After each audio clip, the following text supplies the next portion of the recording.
ముఖ్యమంత్రిగా ప్రమాణ స్వీకారం చేసిన నారా చంద్రబాబు నాయుడు రంగంలోకి దిగారు. కొన్ని కీలకమైన అంశాలపై నిర్ణయాలు తీసుకుంటున్నారు. ఇప్పటికే జగన్ సర్కార్ హయాంలోని 2 పథకాలకు పేర్లు మారుస్తూ నిర్ణయం తీసుకోగా తాజాగా మరో కీలక నిర్ణయం తీసుకున్నట్లు టీడీపీ తెలిపింది. స్కూల్ విద్యార్థులకు అందజేస్తున్న విద్యా కానుక కిట్లపై జగన్ బొమ్మ ఉన్నా సరే వాటిని విద్యార్థులకు పంపిణీ చేయాలని చంద్రబాబు ఆదేశించారట.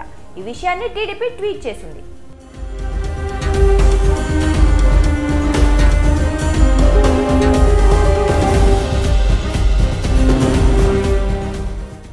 బాబు గారికి పేరొస్తుందని అన్న క్యాంటీన్లను రద్దు చేసి పేదల కడుపు కొట్టిన గత ముఖ్యమంత్రికి చంద్రబాబు గారికి ఎంత తేడా?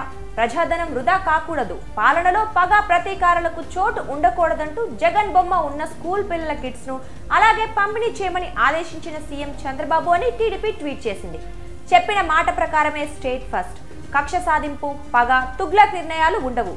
స్కూల్ పిల్లలకు ఇచ్చే కిట్ పై జగన్ బొమ్మ ఉన్నా పంపిణీ చేయాలని ముఖ్యమంత్రి చంద్రబాబు ఆదేశం.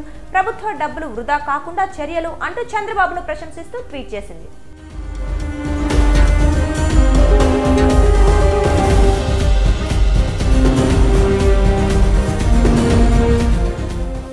మరోవైపు గురువారం నుంచి ఆంధ్రప్రదేశ్లో స్కూళ్లు తిరిగి ప్రారంభం కానున్నాయి. దీంతో విద్యార్థులకు విద్యా కానుక కింద పాఠ్య పుస్తకాలు, నోట్బుక్స్, బ్యాగులు, బూట్లు, బెల్టు, యూనిఫామ్ క్లాత్, డిక్షనరీ కిట్లు అందిస్తున్నారు. ప్రభుత్వ పాఠశాలల్లో చదివే విద్యార్థుల కోసం విద్యా కానుకను జగన్ సర్కార్ సిద్ధం చేసింది. ఈ విద్యా కానుకను యథావిధిగా పంపిణీ చేయాలని చంద్రబాబు సర్కార్ ఆదేశించింది. కాకపోతే విద్యా కానుక బదులుగా స్టూడెంట్ కిట్ గా పేరు మార్చాలని ఆదేశించారు. అలాగే కిట్లో కొన్ని వస్తువులపై జగన్ బొమ్మ ముద్రించారు. అయినప్పటికీ వాటిని వృధా చేయకుండా విద్యార్థులకు పంపిణీ చేయాలని ముఖ్యమంత్రి చంద్రబాబు అధికారుల్ని ఆదేశించారట. ఈ మేరకు అన్ని స్కూళ్లలో స్టూడెంట్ కిట్లను పంపిణీ చేసేందుకు సిద్ధమయ్యారు. ఈ విషయాన్ని టీడీపీ కూడా ప్రస్తావించింది. కొత్త ప్రభుత్వంలో ఎలాంటి కక్ష సాధింపులు ఉండవని, రాష్ట్రం ముఖ్యమని చంద్రబాబు చాటి చెప్పారని టీడీపీ ప్రశంసలు కురిపించింది.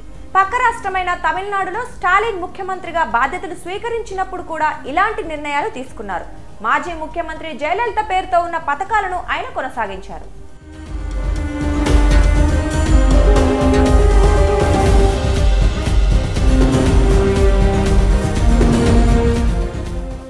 మరోవైపు ప్రభుత్వ పాఠశాలలో అంగన్వాడీ కేంద్రాలకు సరఫరా చేస్తోన్న పాల ప్యాకెట్లు, చిక్కీలకు సంబంధించి కూడా కూటమి ప్రభుత్వం కీలక నిర్ణయం తీసుకుంది.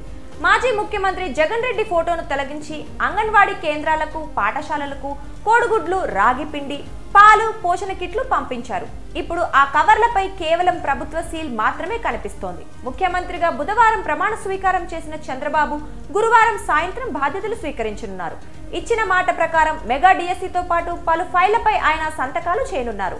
చంద్రబాబు రంగంలోకి దిగాక మరిన్ని మార్పులు ఉంటాయని ప్రభుత్వ వర్గాలు చెబుతున్నాయి.